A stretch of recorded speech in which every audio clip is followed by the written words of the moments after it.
Hey, good afternoon, everyone, and welcome on this Friday afternoon. My name is Tanitra Barrett, and thank you so much for joining us for this very important conversation on healthy relationships and community wellness. We are truly grateful for your time and for your presence as we engage in this dialogue that really impacts our broader community. I'd like to take a moment and just extend a sincere thank you to the International Women's House for sponsoring and championing this initiative and for really thinking big about the issues of human trafficking, sexual assault, and domestic violence. Also, thank you to the World of Equivalence team for creating this virtual space of collaboration and support. We have some outstanding panelists speakers today, who are leaders, who are practitioners and scholars, who are deeply committed to prevention, healing, and also justice. So again, thank you to our speakers for also being here today. Today marks the virtual kickoff of the Healthy Relationships and Community Wellness Initiative, which is a psychoeducational community group series designed for individuals who live, work, and study in Fulton and DeKalb counties. And so this initiative was created with several core goals in mind. For one, to provide accessible, culturally grounded conversations around healthy relationships, emotional well-being, safety, and the social conditions that contribute to domestic violence, sexual assault, and human trafficking, particularly when we're thinking about our youth, young adult, and our collegiate community members. Two, to strengthen community awareness of mental health, family support, and wellness resources. And three, to establish a sustainable collaboration among community organizations, mental health agencies, academic partners. And so again, this kickoff event introduces the Community Groups Initiative, shares resources, and also invites the community into a shared responsibility for prevention, awareness, and care. Before we jump into our discussions, I'd like to take a quick moment to introduce our speakers for this afternoon.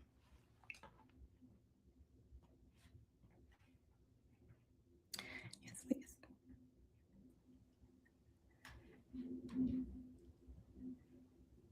Hello, everyone.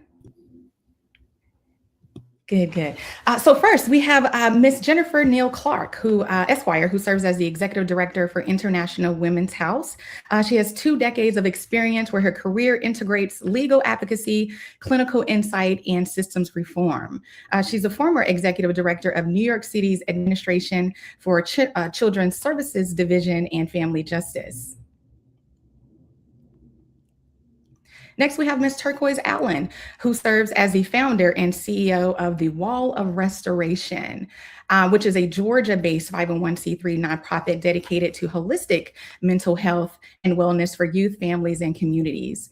The Well serves hundreds of programs, or hundreds through programs that integrate the mind, body, and spirit wellness. These include a well-balanced life, which is wellness and life skills for youth and adults in partner facilities, reconciled by the Well, supporting women and children impacted by violence and trauma, unified by the Well, which is family reunification for DFACS, JJJ, and court-involved families, and healing and recovery at the Well, which is holistic recovery for adults, overcoming addiction and trauma. Welcome. Next, we have Ms. Tabitha Pasmino Esquire, who serves as the Deputy Chief Assistant District Attorney for the DeKalb County DA's office, specifically in the Human Trafficking and Internet Crimes Division. She's a member of Georgia's statewide Human Trafficking Task Force. She's also worked over the Sexual Exploitation and Crimes Against Children Unit, and her leadership has assisted the DeKalb County District Attorney's Office in standing up the Human Trafficking and Internet Crimes Unit, as I mentioned. Welcome, Ms. Pasmino. And last but not least, we have Reverend Dr. Courtney Bryant, who is an esteemed author and CEO of One Spirit Learning Alliance. And so Reverend Dr. Bryant has a remarkable 2-decade career in education, liberation, and spiritual development. Again, she's the CEO of One Spirit Learning Alliance, which bridge scholarly insight with spiritual depth and practical activism. She holds a Master of Divinity from Duke University and a doctorate in religion, ethics, and society from Vanderbilt University. Again, she's an esteemed author of Erotic Defiance, which considers the sacred and transformative power of the flesh through investigating the ethical and theological dimensions of the erotic experiences of Black women and performances of Black womanhood. Again, thank you so much to our panelists today. Before we jump into our conversation, again, my name is Tenitra Baird. I serve as the third vice president of the Greater Atlanta section of the National Council of Negro Women. And I am so honored to be a part of this conversation with our esteemed panelists as a community partner through my work with NCNW, which is an organization whose mission has long centered the protection, advancement, and empowerment of Black women, families, and youth. And so for over 90 years, NCNW has advocated at the intersection of policy, education, health equity, and economic justice. And so promoting these type conversations is not new work for NCNW. It is at the core of who we are and what we stand for. And so again, I am honored to join you all today for this particular conversation. So let's jump into our conversation, y'all. First, I want to start with the why, why these groups and why now? And so I'd like to invite Ms. Jennifer Neal Clark, again, who is the Executive Director of the International Women's House. Can you hear me, Ms. Clark? I can. Can you all hear me? Perfect. Yes. Thank you. Thank you so much for being here and sharing your expertise. When we think about the International Women's House, we know that the International Women's House has long provided shelter, has advocacy and support for survivors of domestic violence, sexual assault, and human trafficking. Talk to us a little bit about how the Healthy Relationships Initiative kind of emerged from that work, and really what gaps you see in traditional service models, and how these groups are designed to function as early intervention and prevention, which offers education, support, and connection before harm escalates. Talk to us a little bit. Sure.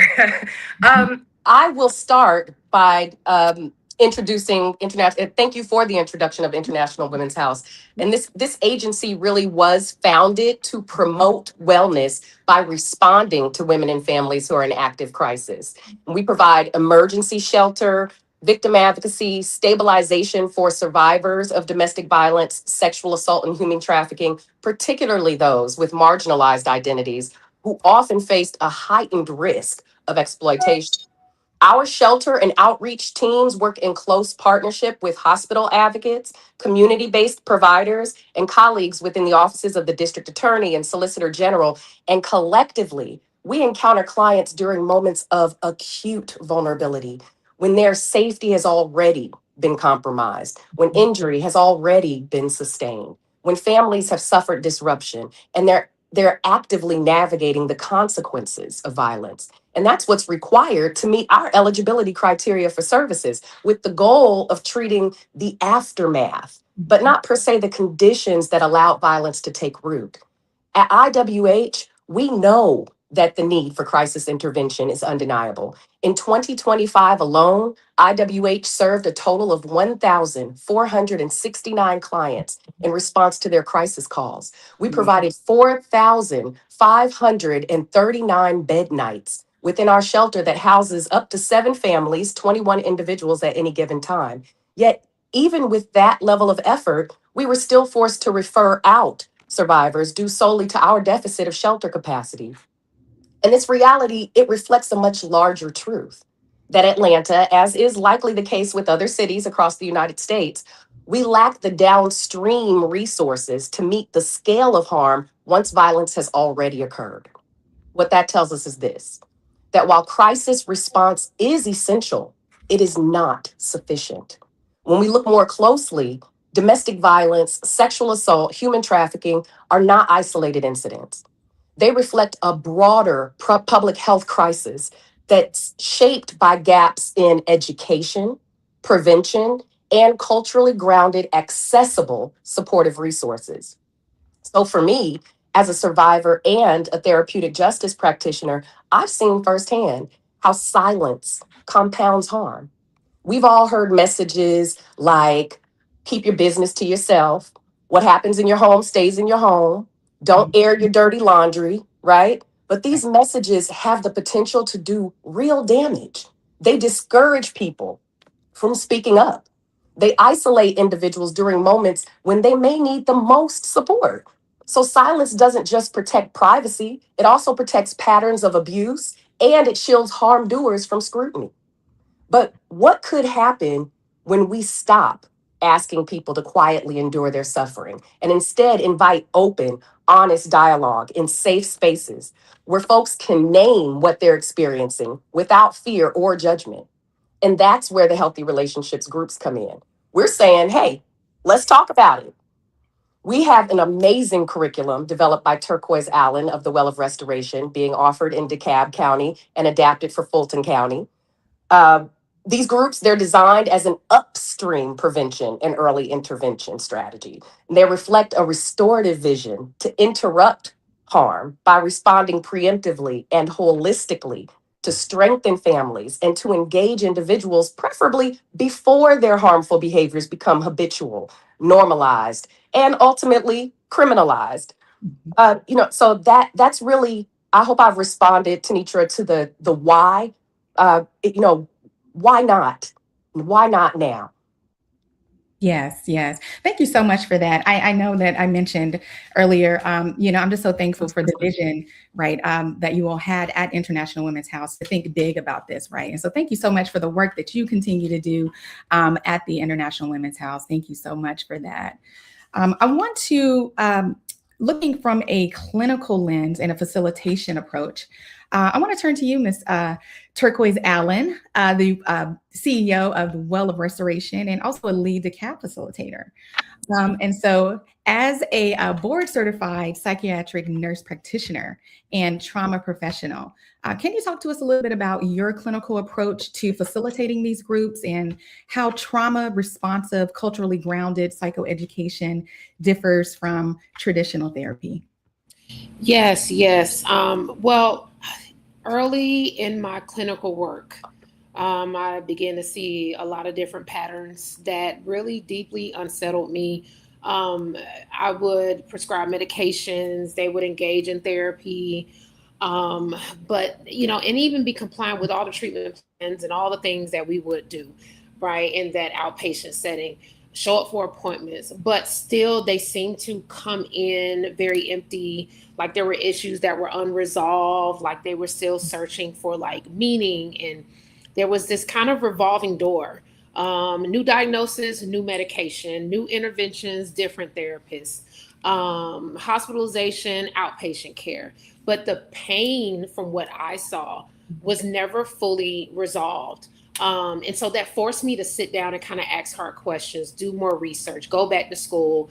And what I begin to understand is that we're often treating one part of the person, which is usually the mind or the behavior, without really addressing the entire system. Mm-hmm. And so I wanted to begin to implement whole person approaches to the care that I was providing, which means how was we originally created and formed? That is, we have a body, we have a soul, and we have a spirit, right? Trauma does something to the entire system. Mm-hmm. It fragments the entire system. It fractures their identity. It fractures meaning, safety, connection, the body's sense of regulation, and even, a person's spiritual orientation as well. So I could reduce anxiety and improve their sleep, but I could still leave someone disconnected from who they really were created to be, from others and from their purpose.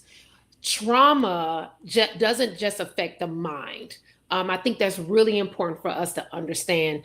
It shapes our soul, our personality, our values, who we think we are, how we communicate, how we resolve conflict, how we relate to others, how we see God, and how we essentially make meaning out of life. So the work that I started doing in the last few decades is working towards beyond just stabilizing someone. I want to begin integration and wholeness. So helping them reconnect to who they are, reclaiming their meaning, rebuilding those internal safety supports, and restoring what trauma tried to erase. There's this identity thing that I found in some of my research that I often talk about and write about in my book, which is called Soul Erosion, where people of like sexual violence and domestic violence and abuse, it kind of erodes away what was the intention of them being crafted and created and formed by God. It just kind of is like this trickling away, as like a water is driven, just kind of erodes that soul over time away. And so with these groups, we are creating connection through vulnerability. And so, as Miss Jennifer was stating, it's like, let's talk about it. We are coming in as ourselves. We are not wearing masks. We're not trying to put on a front like we have it together. But we are creating that connection through vulnerability. I often share my story of being exposed to sexual adversity and violence at the age of 4 years old. And so that lets them see like, oh, she's not coming in here with titles and letters behind her name. Because I'm going to be honest with you, none of that really matters to them, right? What they want to know is that I'm actually touching points with someone who knows what I am talking about, who feels what I felt when my identity was taken from me or my innocence was taken from me. So we go above that type of work of just diagnosis. We don't see anyone with a diagnosis. We reduce and strip away all of that. Even when we want to focus on restoring them back to wholeness and wellness. The other thing that we do outside of making connection through vulnerability is we intentionally build community, right? Oftentimes, survivors are isolated through hypervigilance and anxious arousal. They're not really sure if someone is for them, right? If someone wants to walk beside them through their pain and their journey.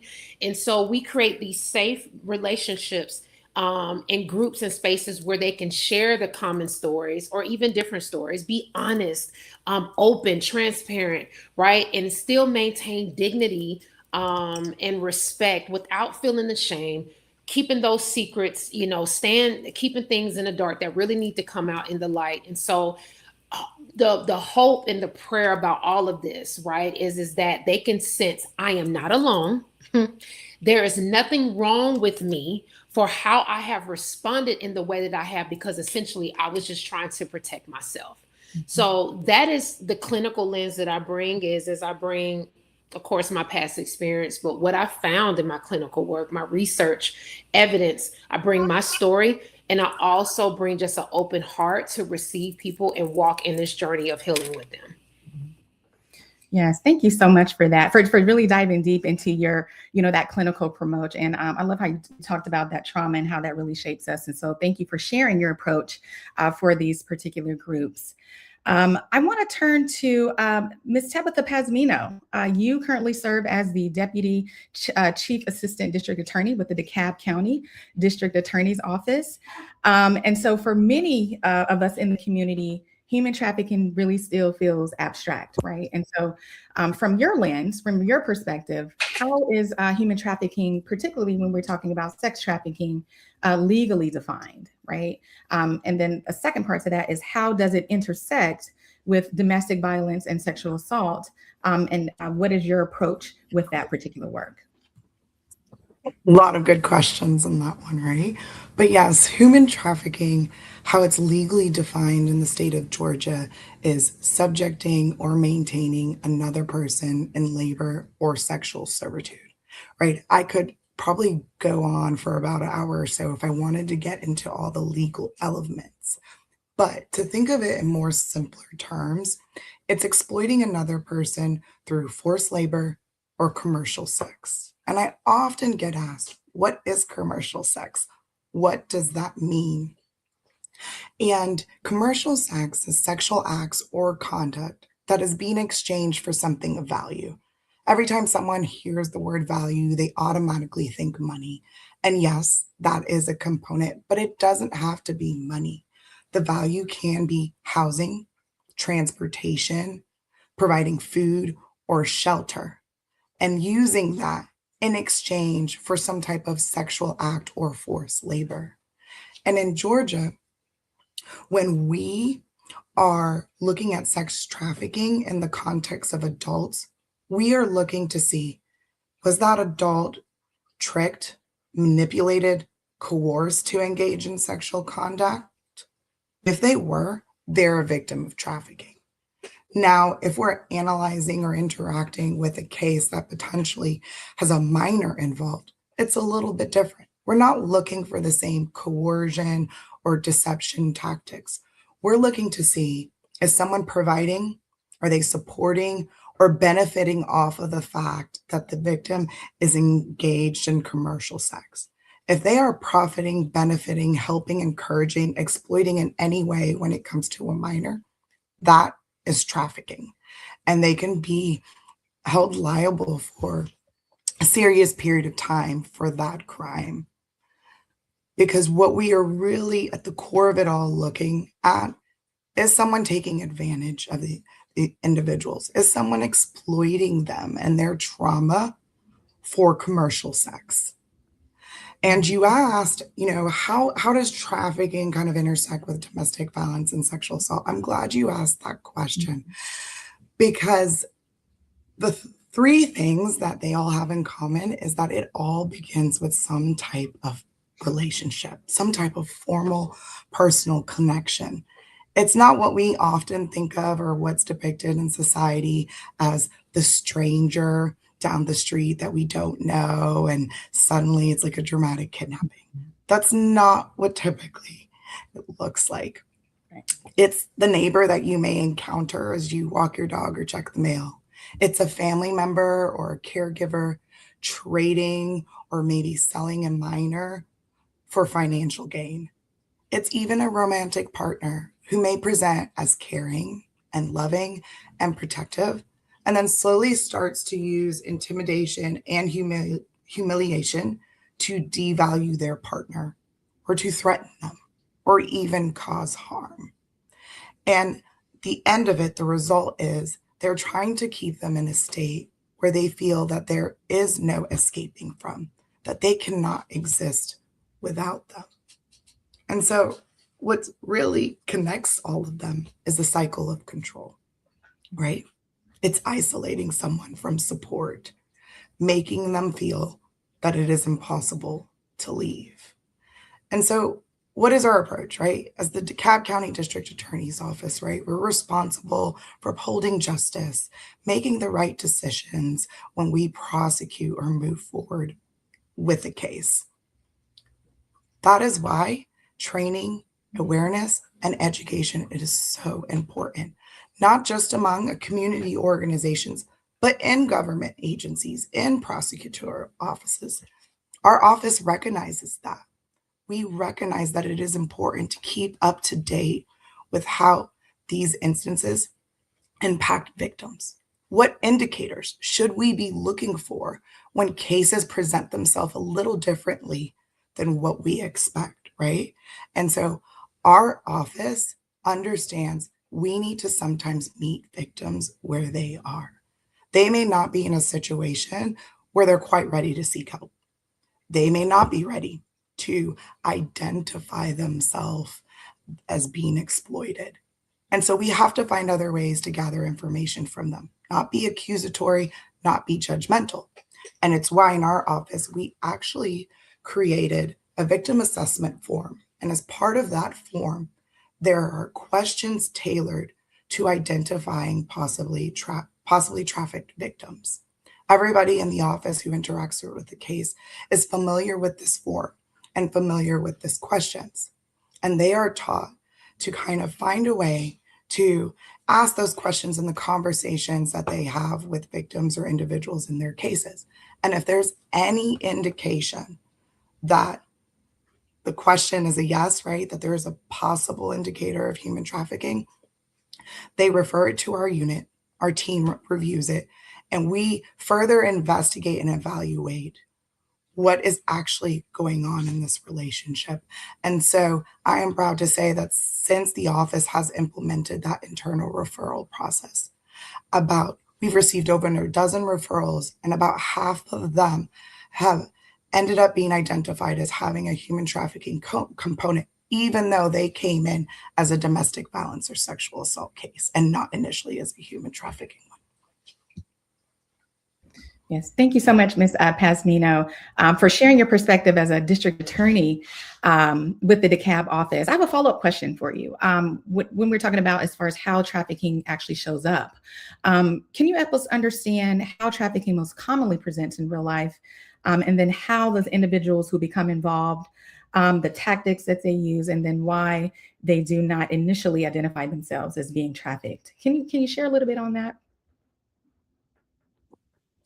Yes, that's also a good question, right? Because based on portrayals in movies and television, many believe that trafficking is always violent or forced. And the reality is that's not the case, right?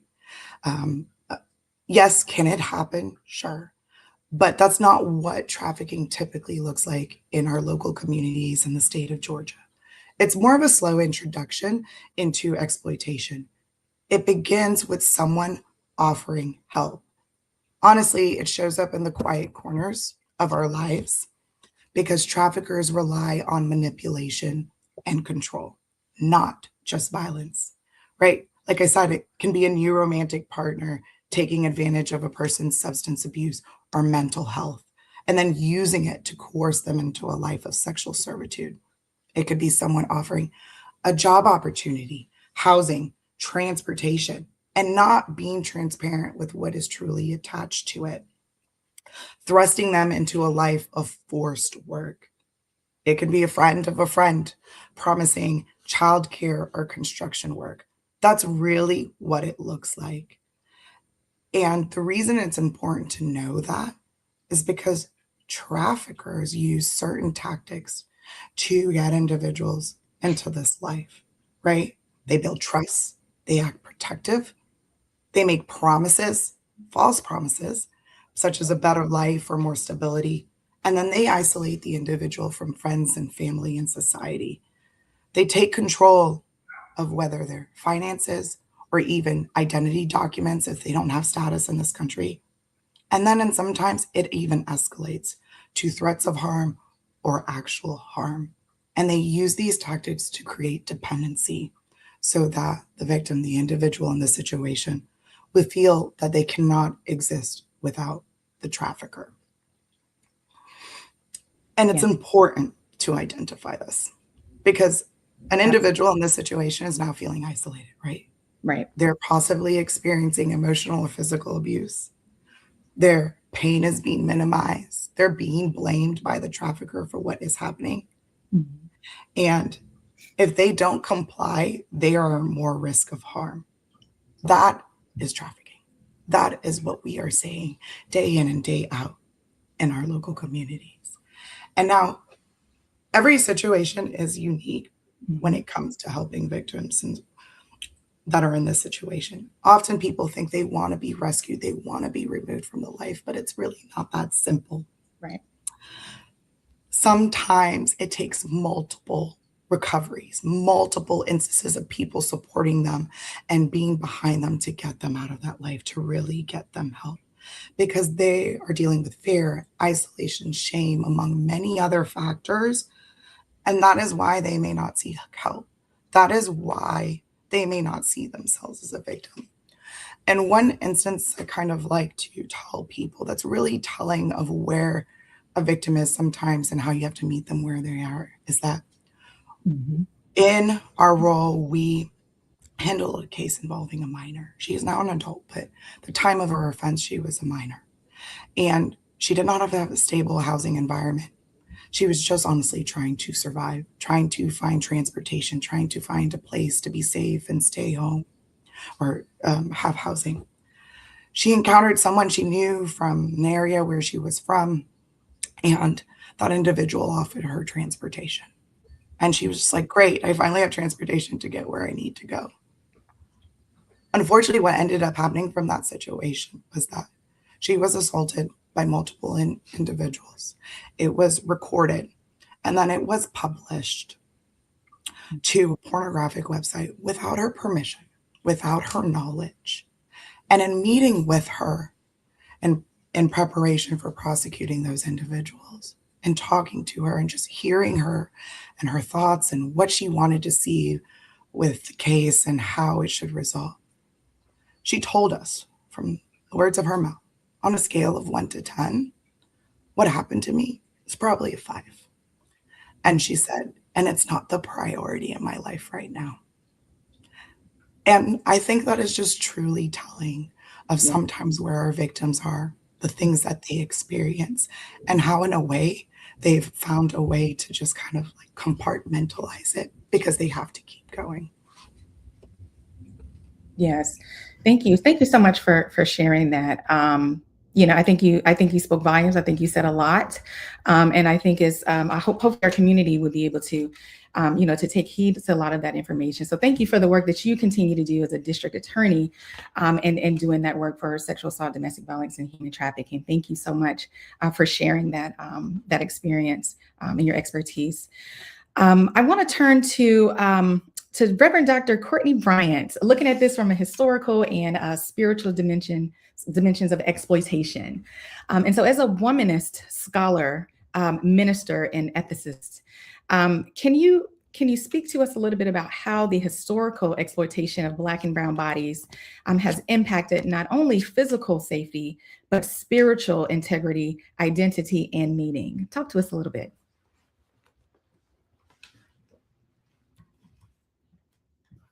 I just realized I was on mute. First and foremost, thank you for having me. It is really an honor to be among all of these wonderful folks, and on this panel.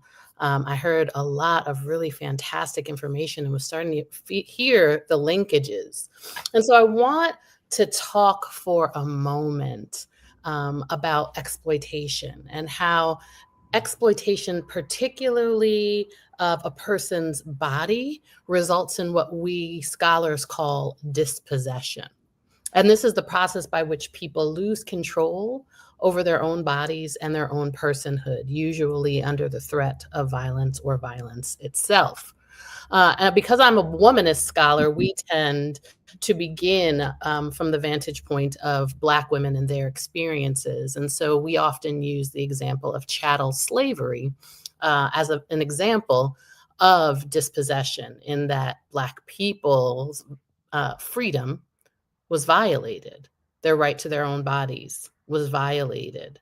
And through this, we can see how the stories of all those abducted, displaced, enslaved, or sexually violated or killed could be included in this legacy of dispossession. But to really understand exploitation and dispossession, we also have to understand the role of the body itself. The role of the body is a role of meaning making, as we heard Dr. Turquoise talk about, and it is also the role of agency, because the body is the way that our souls enact its will. So for the survivor of violence, especially sexual violence, the individual experiences a loss of the right to determine what happens to their own body. They lose their ability to assert their will, and they lose all sense of safety because they experience the world as unsafe, and their bodies stand as a witness to this danger. Now, all of this has a profound impact on a person's sense of personhood. And we could understand personhood as having a body, having a will, and having the ability to exert or assert that will. And so for survivors of color, this is all happening under the context of persistent violence and dehumanization through policing, education, the medical industry, the prison industry, the church, and of course the government, just to name a few of the sectors that might affect one's psyche. But this is also happening in a world where the bodies of Black and brown women and men have been defined as problems, the possession of others, deserving of violation. In fact, the violence visited upon them is perceived as justified, often through religious conceptions of race and sex. And so when this body is used to experience the world, or when the body that is used to experience the world becomes the site of violence through exploitation or pain or shame because of physical violation, or the powerlessness that accompanies dispossession, This doesn't just harm the body, as Dr. Turquoise mentioned, right? Because the body and the spirit or the soul are connected, such that the loss of the control of the body wounds the soul as well. And because the human soul needs agency and dignity and freedom to flourish, dispossession ultimately wounds personhood and results in degrading and deforming sense of identity. It disempowers so that people feel no sense of agency. It disrupts healthy relationships and their ability and people's ability to trust themselves, others, and the world. And it creates despair and, in often cases, disassociation when people cannot protect their bodies. They then survive by disconnecting from them, from numbing up and shutting down and pushing the pain so far down that they don't even recognize the impact it's having on their bodies, right? Hypertension, poor eating, stress, you name it. But they also they're not conscious of the emotional pain that they're suppressing and how it impacts the ways that they show up in the world. And so a body that is not whole, that does not have the privilege of self-possession, is a soul that is wounded.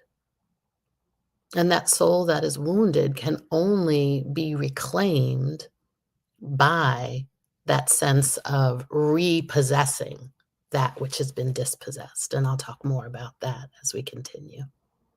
Yes, thank you. Thank you for sharing about the exploitation and the dispossession of the body, and the disconnection of that, right? And really how the soul is wounded. So thank you for deeply sharing that. Let me add, looking at it from an embodiment and healing, and as we're talking about healthy relationships, in your book, Erotic Defiance, you describe the erotic as an embodied source of moral and political agency, reflecting love, care, and desire lived through the body. And so how does that framework, right, help us understand what healthy relationships can look and feel like in practice, particularly for those who are healing from trauma or systematic harm? Yes. Yeah.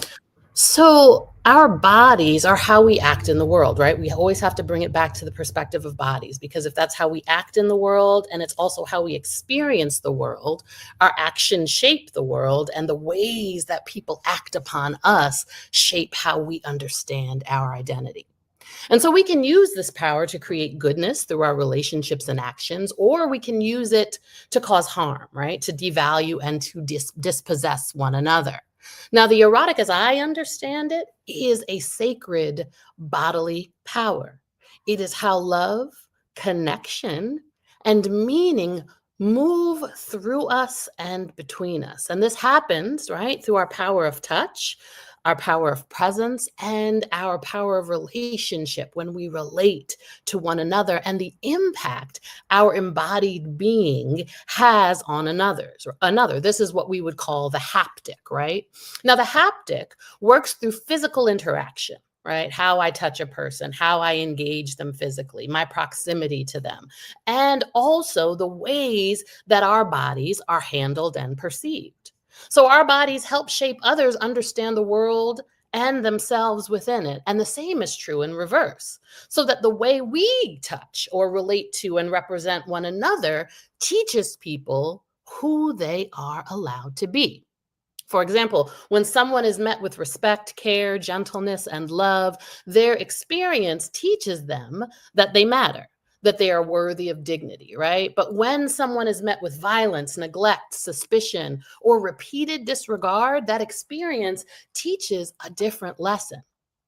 It teaches us that we are less valuable, less human, or undeserving of care. And this is why the body matters and our haptic capacity matters, because how we use our bodies in relation to others is actually part of the way that we practice morality, because it is the power to create meaning, to shape identity, and to deeply impact another person's sense of self and place in the world. And that's a huge power. And we can use this power as agents in the world to create experiences of goodness and love, or something else. And unfortunately, for a lot of oppressed people, people have chosen to create something else. But one of the ways that the erotic is helpful here is that the erotic, right, the manifestation of love in and through the flesh, how we experience and communicate love, this becomes a good guide in our relationships by helping us to become more self-aware, by asking ourselves, how am I using my power of relationship? What kind of meaning am I creating with my body in the lives of others? And how am I engaging the bodies of others? How am I allowing my body to be used by others? And am I comfortable with that? And here's where intuition and the erotic operate in tandem, because we know when we are not being treated correctly by another. In fact, we can feel it, right? Red flags pop up. We get hot. We get concerned. We might even get angry, right? Because relationships should, when they're healthy, they should bring about wholeness, safety, happiness, inspiration.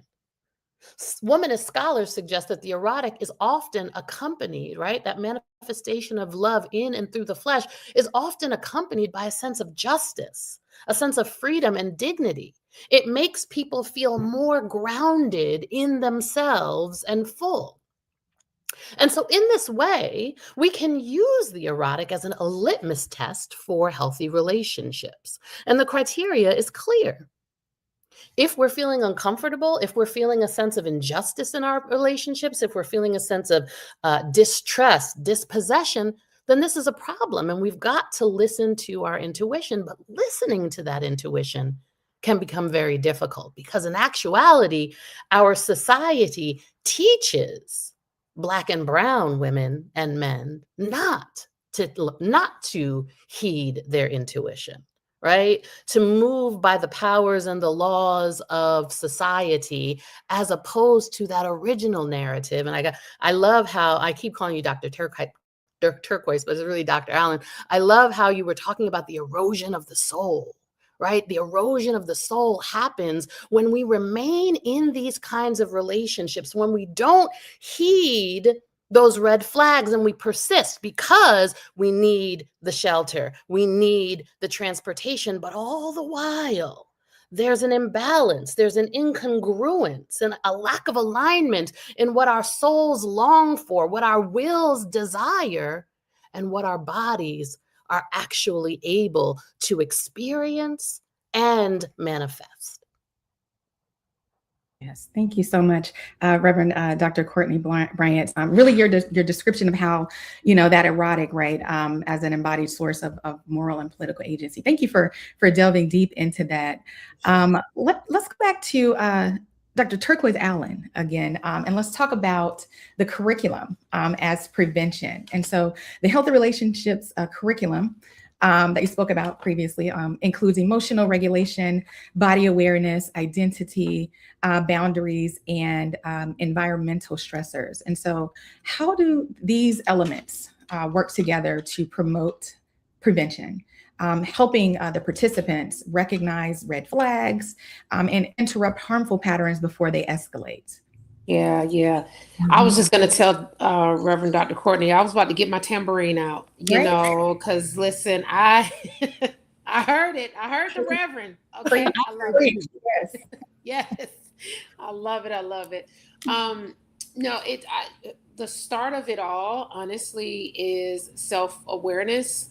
So at the heart of prevention is understanding ourselves, right? Everything begins with us. We are the common denominator in everything that we do, where we go, who we are in relationship with, what church we go to, mosque, whatever setting we're in, job we go to, we are the common denominator. So those experiences that we have that are happening outside of us, we still have a huge part in the outcomes of those. So that the curriculum in itself is, it starts with helping them reconnect with who they were before the trauma took place, again, originally created, versus who, they had to become to survive. All of us have picked up things along the way to survive and thrive in life, or either one of the other. So we start by peeling back those layers of themselves and ask, how did I get here? What has shaped me into who I am right now? What's informing my choices? Whose voice is that really? Is that my mom, my dad? Is that my, predator? Who am I really listening to? Um, what's informing the choices of who I choose to get into a relationship with, who I marry? What's informing my reactions? Am I having these quick reactivities because I am defending myself, because in the state of vulnerability, when I did open myself up, or I was, victimized, and I had to go through those survival moments, I couldn't defend myself. So now I'm going to make sure that everything that I do, I put up this wall or this barrier, right? I'm not exposing myself. I'm going to stay in this bubble because I don't ever want that to happen to me again. So we start peeling all of that back by understanding who we were originally created to be, and how over time, since the conception of us in our mother's wombs started, how we became shaped to who we are right now. That is so pivotal to the beginning of the actual groups in the curriculum. We explore hurts, we explore habits, hangups, and how that often shows up as repeated relational patterns. I heard someone say this. They said that patterns prophesy. I definitely believe that. I can't go in that on my own, but I took it as my own because it's so true, right? And so we look at those patterns, and it's not from a place of blame. It really is about more understanding, because how we see ourselves directly shapes how we engage our bodies. Reverend Dr. Courtney just talked about this, our spirituality, our relationships, and also our environment. So from there, self-awareness, we intentionally move from the psychoeducation part per se to then application. So, okay, great. Now I know my ACE score, my adverse childhood experience score is an 11 out of 15, right? Like, good. Now what do I do, right? Because I've always wanted to, and will continue to always try my best to shift knowledge, right, from the head to actual heart. So now we're talking head knowledge to application, planting of the seeds of this information to move people forward, to empower them now to say, wait a minute, I do have this information. Now, what can I do with it? How can I strengthen myself? Survivors of domestic violence and intimate partner violence, sexual trauma, all the things, we again lose and become fragmented within ourselves and our souls. We lose our voice. We lose meaning, purpose, confidence. I remember as I got older, and I was exposed to sexual trauma, like I said, starting at the age of 4, that actually happened over a span of time. Then it was physical abuse for several years. And I remember being asked a question by someone who really wasn't trauma informed. And they were like, well, why did you never say anything? Why didn't you tell someone? And, back then I wasn't as formed as myself. And I said, well, how do you tell a 4-year-old to put words to that? How do you, 4-year-olds, they're reacting out of their body. Everything that they do, their communication is all behavior based, right? They are forming, their brains are forming, their thinking brain, which is that frontal lobe, is still developing over time. So how do you tell a young child that's 4, and I would even say teenagers as well, right? 16, 17, 18, 20-year-olds, to try to put words to harm that's being done to their own body, their own soul, without them thinking that it's my fault, without them thinking that, you know what, I think that I'm the cause of this, right? You can't put language to that. They have to be invited in spaces where they can feel grace, they can feel safety to discuss and talk about these things. And so we want to make sure, first of all, that we are aware that what has happened to us, it wasn't okay. It wasn't supposed to ever happen that way. Those things, God is angry too. He's upset as well, and so first part of that is we try to build up those internal supports. A lot of what I have been hearing and that I have continued to hear which is why I love these spaces so much. And I love the experience, the expert knowledge that you all bring, is that what is really common to most people who have experienced violence or abuse is that they lose their sense of self and their will. And like that young lady said, this is not, it's on a scale of 0 to 10, it's a 5, because this is not really important to me right now. And red signals for me go off, and I think about, where are those internal supports that are supposed to be anchoring this young lady to allow her to say, I don't have to stay here. I have something on the inside of me, right? Internal supports, that thing that anchors me and grounds me. I know who I am. I know whose I am, right? Who I belong to. So we go through it, acknowledgement, acceptance.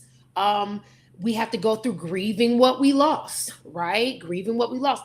Personal reconciliation. How do I get back integrated and reconcile to myself to feel like I do have the power to move from this situation and move forward without feeling guilt and shame and feeling like I just want to run and hide? We restore faith and meaning, self-worth, right? There's value to my life, even though I was shown there's no value or I was told there is no value. We restore that self-worth. We build up confidence. We show them coping skills that they can use in those moments of stress, right? We help instill emotion regulation skills so they can learn how to stay within their window of tolerance, even when life is just lifing. And then we start looking at those life worth living goals, because it's really important in the work that I have done, even working with very, very young kiddos, is that they have something they're looking towards. They have something that they can point to say, I am living because of this, right? I have these goals that I want to achieve. And that oftentimes instills that motivation to get them to move forward from where they are and not stay stuck. Discernment is strengthened to me in this self-awareness in these modules where, someone knows themselves emotionally, right? I know that I know things about me. I know what bothers me. I know where my pain points are, right? I know what my body is like. I know what makes me feel safe. I know what touch makes me feel safe and what touch does not make me feel safe, right? I know how I communicate, and I know what type of communication I want to receive back to feel valued and validated. I know where I am spiritually. I know what God thinks about me. I know what he says about me. So they can recognize all of these things sooner than later. That's where that prevention comes in, right? That is all about discernment. Trusting, holding on to that gut feeling that you get, or when the hairs on the back of your neck stand up that says, I don't know about this. This may not be safe, so that we can interrupt those harmful patterns before they escalate. Then from here, once we start on the inside, right? Because I think we all know and can agree that this work is an inside job. Mm-hmm. So once we start building up the inside, then we move outward to building up those external supports. Here's where those relationships come in, right? That social wellness, that environmental wellness. So we're looking at, what is a healthy relation? What does that even mean? Right? What does that mean to me? Some of this is subjective, right? Some people may be able to say, I can stand for that. And I may say, I can't stand for that, right? So what does healthy relationships really look like? Community and environmental safety, how just setting up your bedroom, right? to make your body feel safe, lights, dull lights sometimes, maybe black curtains versus having your shades all the way open, smells, just different spaces that you are in, how you want to arrange your bedroom, right? How you want to organize things on your shelves. What color do you want your walls to be? This sounds simple to us, right? But to people who are survivors, this really matters. Something as simple as, I have met women, okay, a transparent moment. I'm gonna just go ahead and throw myself out there because oftentimes God just has me do this, but I could not sleep in full pitch black dark, y'all, until I was 32 years old. 32. I could not sleep in the dark because of all the things that took place on me, around me, and within me in the dark. And I remember as a kid getting in trouble because I had to sleep with my light on, right? And we grew up very poor. So my mom was like, you gotta turn the lights off because you're running up a power bill, right? And unbeknownst to her, she didn't know what happened to me.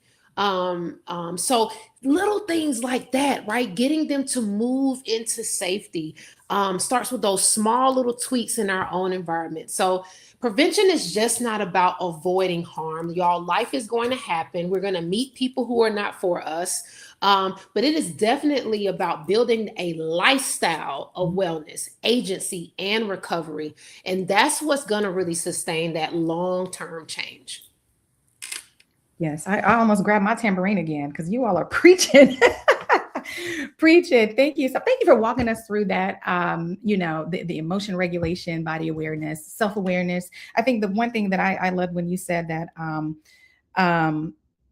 this is the work that we do here is an inside job, right? And so really the self-awareness, the self-regulation and all of that, and then the external factors. So thank you and your transparency.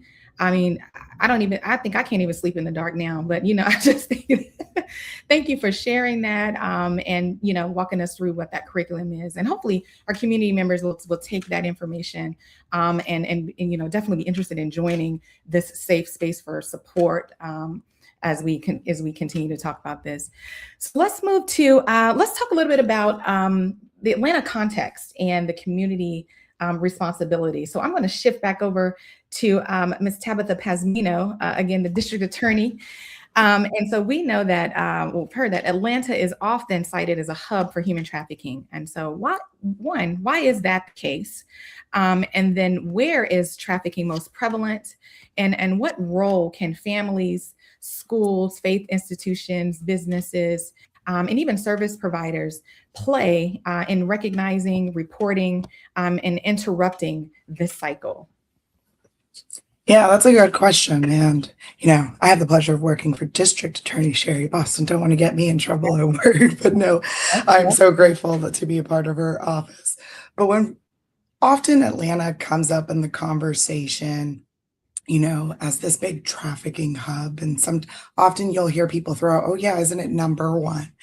It's not number one, right? But the reason it's talked about as a major trafficking hub is because how mobile our city is.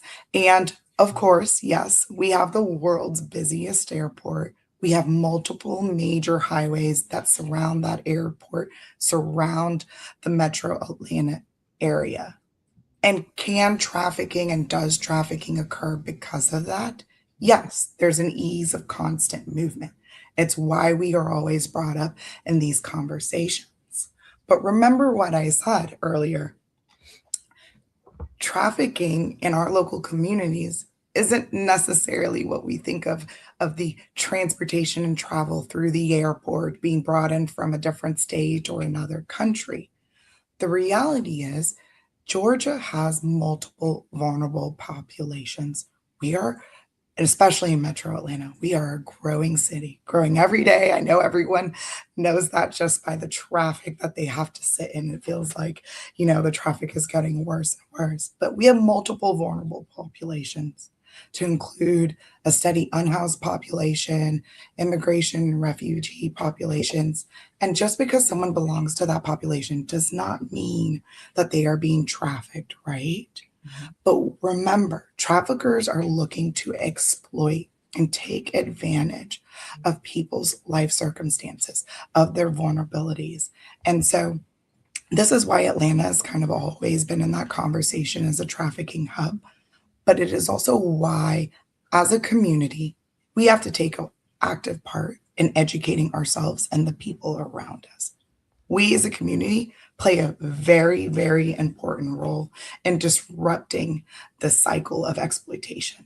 Because I said, trafficking hides in plain sight. It really does. And, we all have our own experiences.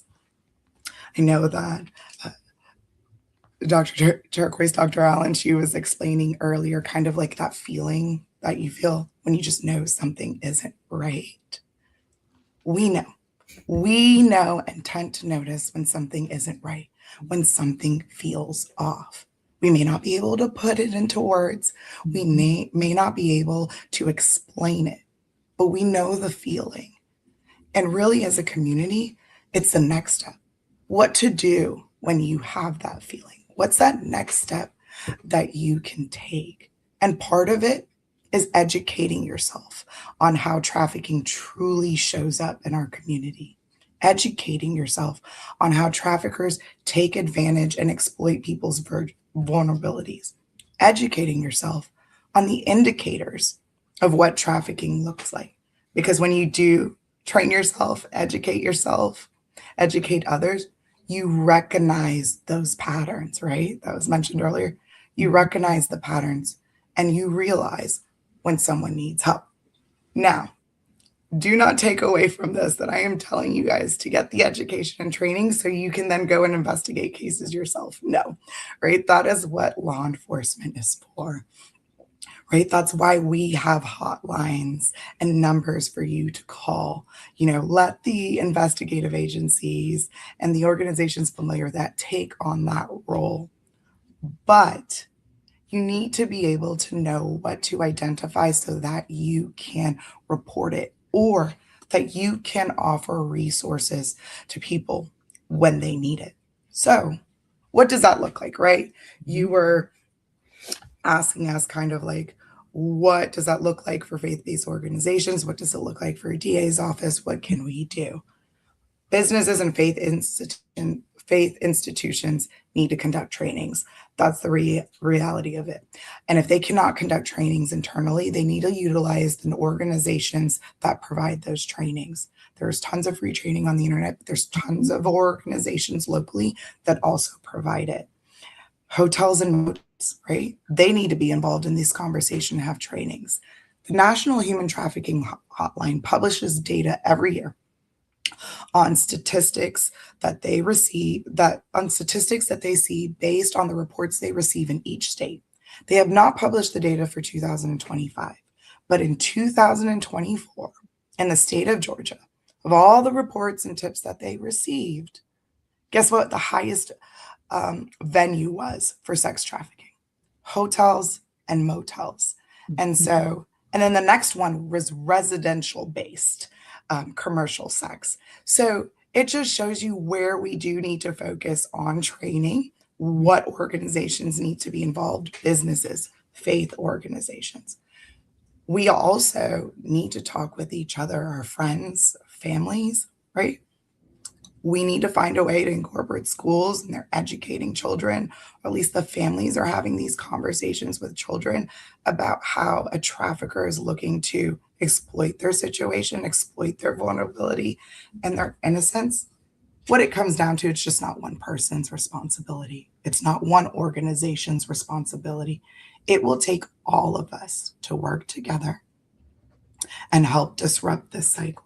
And our office recognizes that, and we want to be a part of it.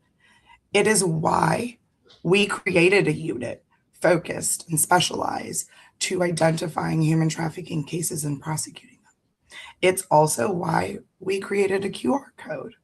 And we created a code not to be like, oh, we're the only one who can collect tips and receive reports, right? No, still call your Georgia hotline, still call the national hotline.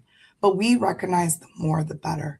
And so our office actually created a QR code tip line that can be shared with the community. And those tips come directly to us so that the community knows our team will receive them, review them, and respond appropriately. And it's just one example of how we recognize we also have to do our part.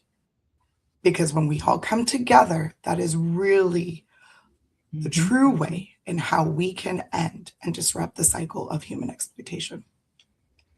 Yes, thank you. It really is a community work, right? And so even when you said in the airport, right, Atlanta, Hartsville's being the busiest airport, one thing that comes to mind, if you see something, say something, right? And so that's why having these type of conversations to help educate ourselves, that way we can recognize and see some of those patterns and red flags. So thank you for sharing that, and the information on how to report as well. Reverend Dr. Bryant, I'm going to come back to you and draw on your leadership and your scholarship. And so how would you charge faith-based communities to engage more directly in preventing domestic violence and exploitation, particularly in spaces where faith institutions have sometimes been experienced as non-responsive or ill-equipped? And then the second part of that, what guidance would you offer for creating safer, more accountable communities from that? Mm-hmm. Yes. Mm-hmm. This is an excellent question.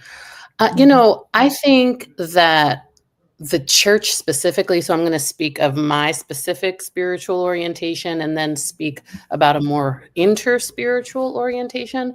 But I think that the church specifically has a huge responsibility to aggressively champion a more biblically faithful theological message regarding womanhood, manhood, and strength. I think so much of the way that this culture operates is very much predicated on ancient systems of male versus female relationships, or masculine and feminine relationships, right?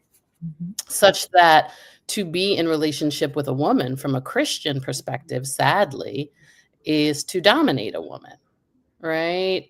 To take her over, to take over her identity.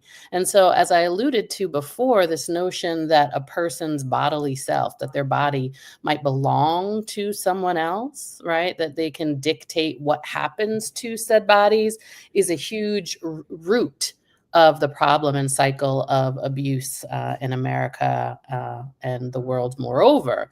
But then when we also think about conceptions of strength and concepts of manhood, we think about domineering, we think about violence, we think about those tactics of dispossession, such that to collect bodies, to lord over bodies, somehow signifies leadership or manhood. And that's something that a lot of Black and brown men chase, right? They chase these masculine aspirations, right? Or patriarchal aspirations that they often can't reach anywhere but the home, right? Because that's where they are the leader. That is where they have the power.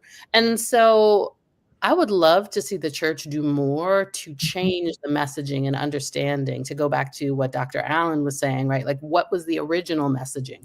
What were we originally created for? Was it to be? Well, I mean, if we look in the Bible, actually, it would say that a woman, was created, quote unquote, secondarily, and actually, based on some interpretations. And so her will and desire should be for her husband and nothing else. And so what happens when that kind of theory turns into practice, particularly when we're talking about the way that power operates? And I think that this should be done not only in youth circles, because the church has, this horrible practice of, let's tell the young people, and then the adults act crazy and model crazy behavior. I was just talking to somebody who was in a former spiritual community of mine, and she told me about another spiritual leader who was known for abusing his wife, and nothing was ever done. There was a young woman in my same spiritual community who was molested by a church leader, and nothing was done because he was an amazing tither, and we didn't want to see that money leave the church. So you also have to talk about, what are the priorities? And I'm picking on the church here just because it's my home, but we see these kinds of infractions of power in all kinds of spiritual communities because of the imbalance of power. And so as we talk about the imbalance of power, we also need to be teaching young men and young women alike, older men and older women alike, what it means to be in right relationship with people and how to honor the dignity of all people, including oneself, because to engage in such behavior is also the erosion of the divine in oneself. And then I would also say that we need to take a bigger role in teaching people self-awareness. And this is something that I think the interspiritual communities that I've been a part of do well. They're all about meditation, mindfulness, and self-awareness. And when we continue in that practice, we allow that kind of self-reflection to interrogate our morality and our sense of right and wrong. And so I think that that can be an excellent strategy for helping people to change their cultural orientation as it pertains to handling other bodies. Finally, I think that reclamation is a huge, huge piece. And so in Erotic Defiance, I talk a lot about the ways that Black women have essentially engaged in the practice of reclaiming our bodies for ourselves over and over and over again. This is actually what Erotic Defiance is. It is defiantly loving ourselves despite what the kind of violence the world may have visited upon us, and the trauma that has been inflicted, and the ways that that has caused an erosion of our soul and our sense of meaning. And so to defy that and say that I am worthy of love and I deserve love and I am a vessel of love defies what this trauma has tried to turn us into. And we see Black women doing that over and over and over again. I think the best example was just recently, just to pull an example from current day in the current events, Karen Huger comes home from jail.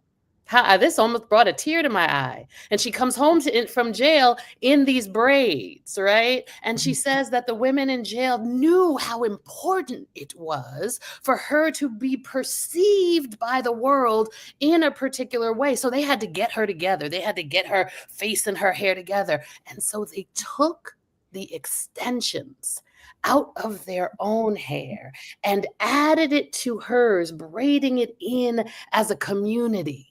Right? This is a reclamation. This is a practice of reclamation. This practice on loving one another, right? And experiencing our bodies and ourselves as people worthy of love. These kinds of experiences, I argue, are experiences of the erotic. And these kinds of experience can rewire our understanding of who we are, because we mitigate our sense of identity, not by the trauma that we've experienced, but by the narratives, those sacred and ancient narratives that have been stored way down deep, and the practices of love that bring them to the fore to remind us that we are more than just the horrible ways that people have treated us, but that we are indeed subjects that are deserving of love and capable of offering that love in return. This is a power of the body and of the self that no trauma can take away. Yes, it's powerful, powerful. Thank you, Reverend Dr. Bryant, for your charge and reminding us the role of the faith-based communities and how the church could do more, right, in this space and creating a safer, more accountable community. Thank you so much for those powerful words. Every time you speak, it's just so powerful. I feel it through the screen. All of you, thank you so much. Right. Yes. So, Ms. Jennifer Neal Clark, I'm going to come back to you for a moment. For those that are interested in participating, in our community groups, can you walk us through what, the practical details of the Fulton and DeKalb groups, who they're for, the general timing of these groups, and really what the participants can expect, and how someone might know if this group is right for them. Can you walk us through that for a little bit? Sure, and thanks for that question, because there are a few distinctions between the DeKalb and Fulton groups. So cohort 1 will run from mid-February. So and I will defer a little bit to Turquoise. I know the groups are slightly different. I believe they're also happening on Wednesdays, but at a different time, correct? Okay, so cohort 1 is going to run from mid-February through April 2026, and cohort 2 is going to run from June to August of 26. That is, all the sessions are going to take place. This is in DeKalb County. The groups are offered in closed cohorts. They move together through a 6-week cycle. So they'll all take place at the DeKalb County Family Protection Center, located at 1950 West Exchange Place in Tucker. And anyone interested in that group, and I'm going to go ahead and give out Drea's email because it's on it's on our promotional material. It's reach out directly to drea.hales@iwh-atlanta.org. And once again, that's on our promotional material for registration and additional details. And I believe that those groups will occur in DeKalb from 5 p.m. to 6 p.m. every other Wednesday. And beginning on, is this it, Turquoise? Is this the 18th? I was trying to unmute my mic. You are spot on. It begins on the 18th and they run from 5 p.m. to 6:30 p.m. We do a 90-minute. And then from there, we're going to be in, so the 18th and the 25th of February. And then from there, we do the 2nd and the 4th Wednesday, same time, same place. Okay. And thank you for that. Yeah. And then the Fulton County groups are structured a little bit differently. Participants register.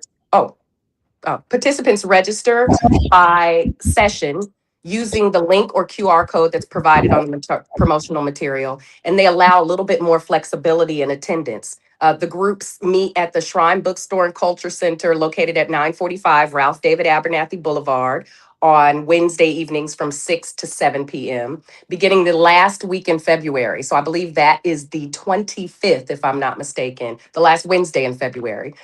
Each group in Fulton is capped at 15 participants.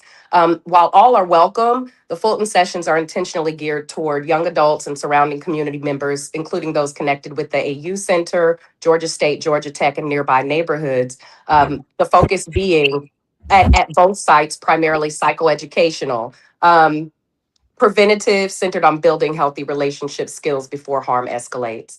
As for someone who might know that this group is right for them, you don't need to ever have participated in a group before to belong here. Anyone interested in being among community, willing to accept the challenge to show up as our best and most accountable selves, everyone is welcome.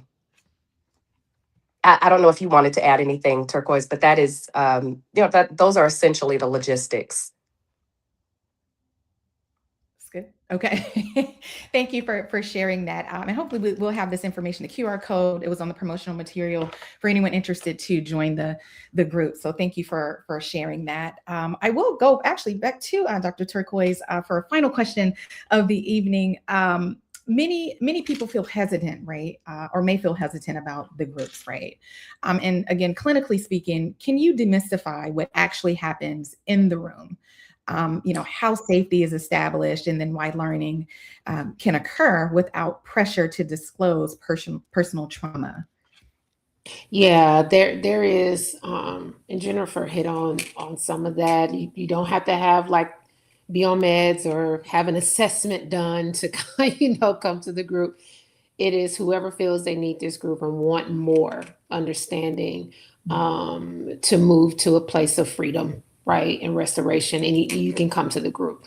There is no pressure to tell your life story or go deep into it and do a whole dissertation on, we're not going to recount the ways that you were, traumatized. We through research have found that's actually not helpful for most people. So we don't take that approach. The first thing is safety. We do our best to establish safety first. And we have found that safety is established through connection. Connection is established through vulnerability. And then therefore people will trust, right? And so that is the first thing that we do. We do that through just coming up with our own boundaries and rules. We name our group, we have shared agreements amongst each other. We talk it out. We have grounding practices that we do. Again, building that community is very important. And I think I really know, because I've seen it for myself, even in my own life. We have fun, we laugh, we joke, we do a little bit of theatrics, there's some of the modules we are acting things out or getting things out of our body. Laughter is so important, right? to take off that serious hat and to just let our hair down and be human, right? And just laugh at some of the things that are happening around us, and make light of things, and so we don't allow it to affect us and essentially kill us, right?